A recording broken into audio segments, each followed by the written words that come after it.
not even my staff, but the people from Grimsby, the supporters, true supporters of Grimsby Town.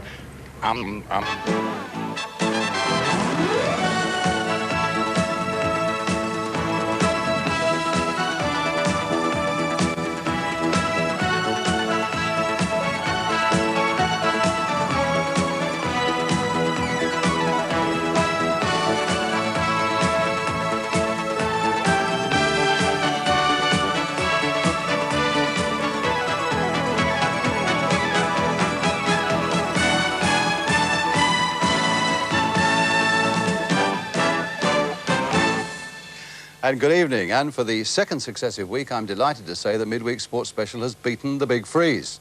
Last week, you remember, we had that marvellous cup tie between Newcastle and Nottingham Forest. Well, tonight, we've got football home and abroad. We've gone to Turin, but they've certainly had their troubles with the weather as well. It's the Super Cup match between Juventus and Liverpool. They had to clear 10 inches of snow off the pitch there before the teams could step out.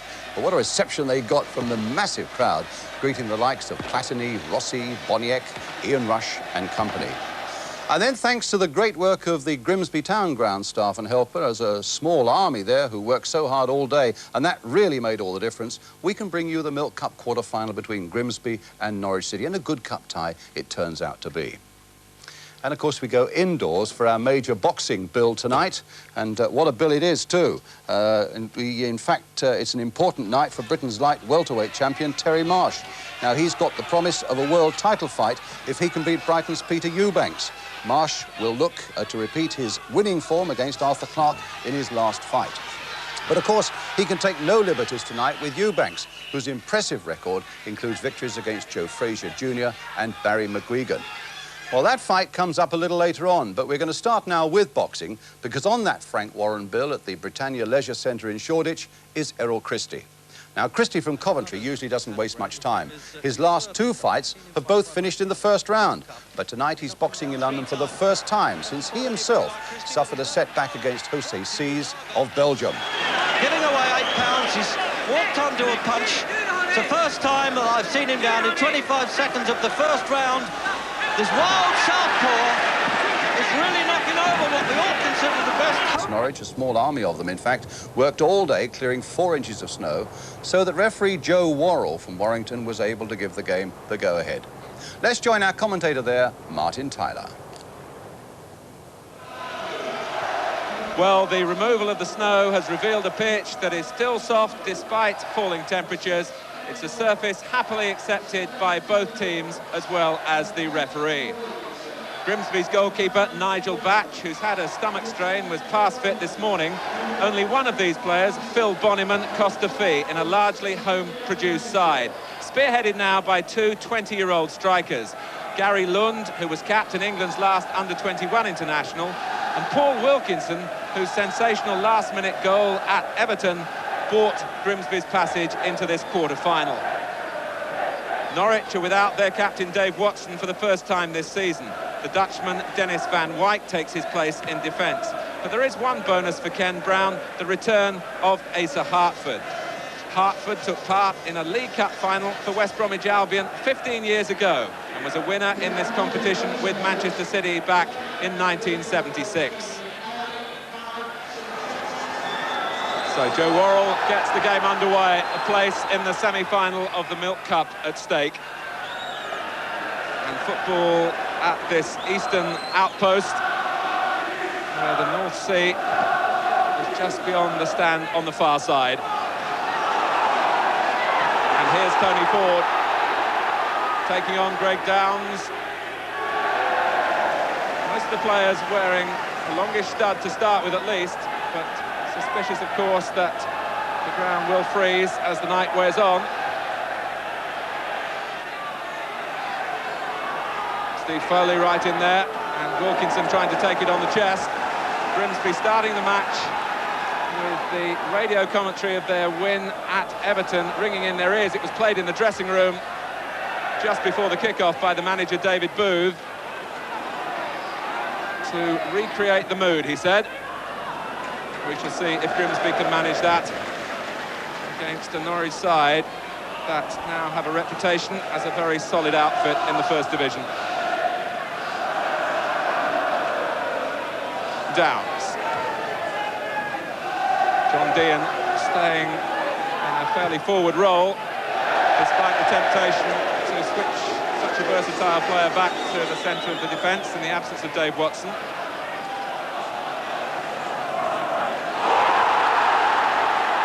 And here's Lund. It came behind Wilkinson. And Grimsby's passing rather letting them down. Ford has three waiting for the cross. Finally the header from Wilkinson. Couldn't find the target. But he is a very promising young forward indeed. The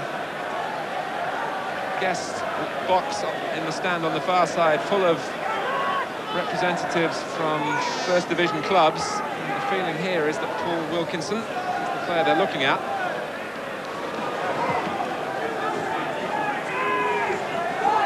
Well, the players, I'm sure, appreciating the switch to the white ball. Certainly has improved spotting it. And here is Emson. Wilkinson in the middle. And it came somehow as far as Ford. Charged down by Bruce.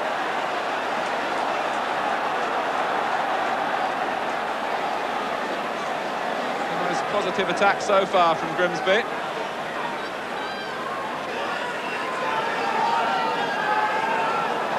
Mendham. Here's Donowa.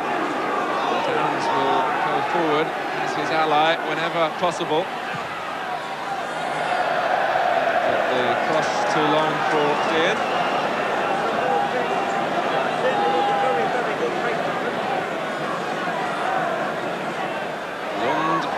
To guide it on, but not quite getting the angle to reach any supporting player.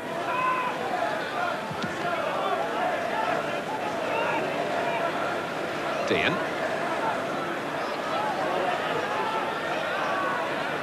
And Agnew, well, what a costly mistake that might have been. Nigel Batch is furious.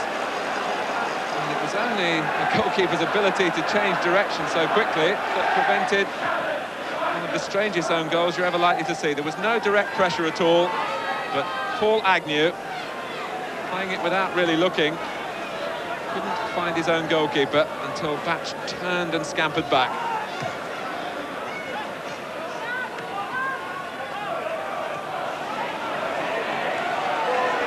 Hartford, who's settled quicker than most. Downs. Now Dean. Donowa making a run. Dean looking in the opposite direction for Mendham. Now Haylock. Mendham. Kevin Moore in great determination. And Emson, a chance now to show his pace. I reckon he's the fastest player on the books at Grimsby Town. The final ball reaching Wilkinson. Bonnyman. And now Foley. Well, he took the shot, Steve Foley, as Hartford closed him down.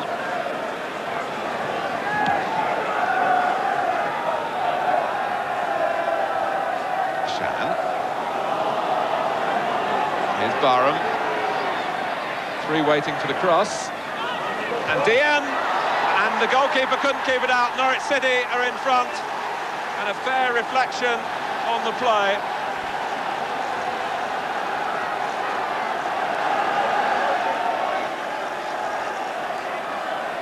Mark Barham showing how well he's readjusting to life back after his injury, finding the head of John Dean. Batch couldn't keep it out. Well-timed challenge by Chris Seagraves. Foley trying to spread the play to Emson. It's been the story of the first half, really. The better passing has come from Norwich City. Moore.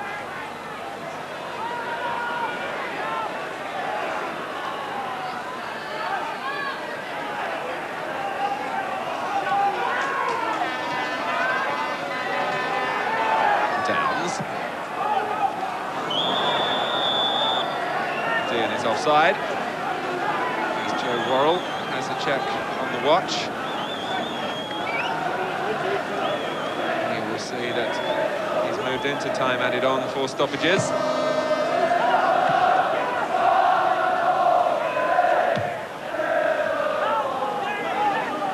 Shannon. But the whistle is for half-time. A good first half it's been for Norwich City, leading with the goal after 27 minutes from John Dean, his 15th of the season, set up for him by Mark Barham. Grimsby Town on their own pitch, so lovingly swept of snow by their supporters, haven't as yet given those supporters a great deal to cheer about. Half-time at Blundell Park, Grimsby Town 0, Norwich City 1.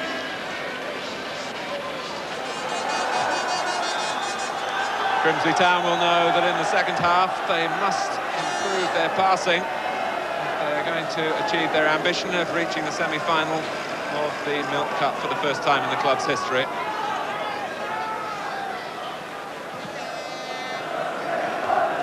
Hartford. Wilkinson. But again, he's missed 4 matches with a calf strain, Asa Hartford. They cleared the snow off the pitch, but for the linesman,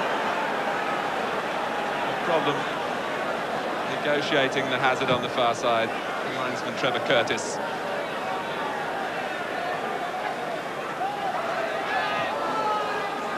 Dean and Donowa from Hartford's pass.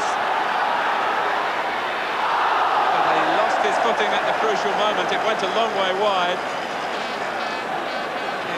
Sheer speed set it up. And they are looking for more and more goals from Louis Donowa. He's got 8 already this season. But the shot was taken when he was off balance. 4. Here's Wilkinson. From Mendham, anchoring midfield. There's no question that the temperature is dropping all the time. Holes will not be so sure.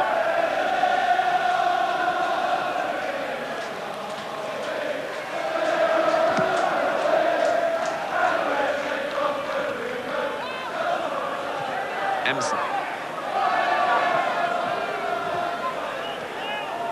Forward by Kevin Moore. Wilkinson's been given no time to dwell on the ball at all. Matthews, back pass. With the linesman flagging for offside. Lund. Maybe a chance here for Ford, who took it early. And it was an interesting attempt, knowing that Chris Woods would be venturing off his line a little to narrow the angle. Tony Ford was trying to loop it over the goalkeeper. With a volley that didn't dip enough for him.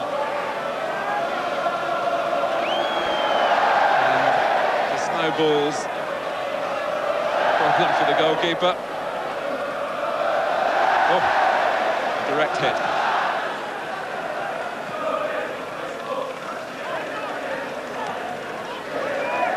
Lund. Interesting position taken up by Ford, and now Foley. Possibilities here. Well blocked by Woods. Ford has to check. Now will get in his cross.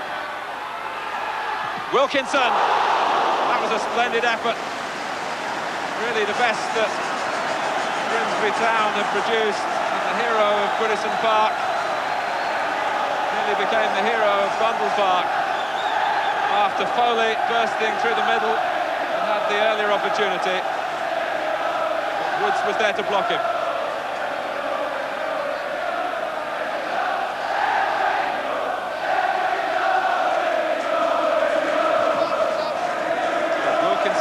So close, has lifted the atmosphere.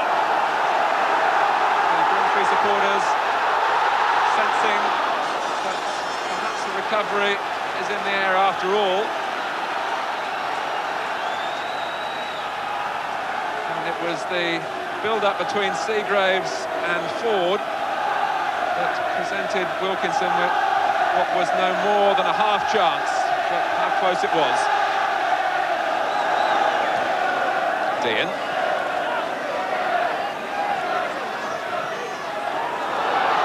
Barham. Agnew, and the 19-year-old from Lisbon in Northern Ireland came through a test then. Former captain of the Northern Ireland youth team.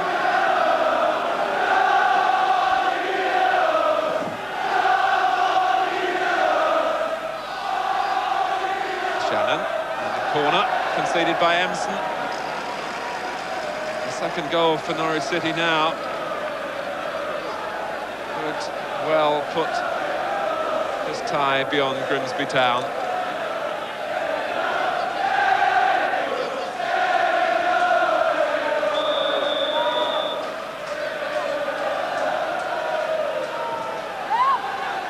Shannon flicked it on, and Bruce came in. How appropriate it would have been if Bruce had got his name on the score sheet. He's done virtually everything else in this match.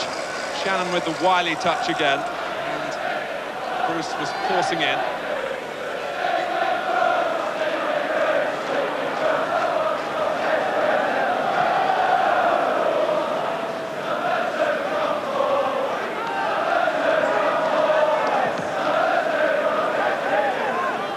Wilkinson, he picked the wrong side. To be right when Lund was breaking to the left.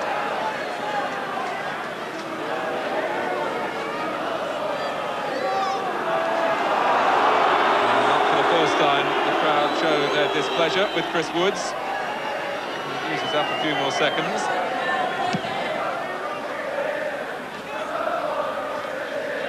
Shannon.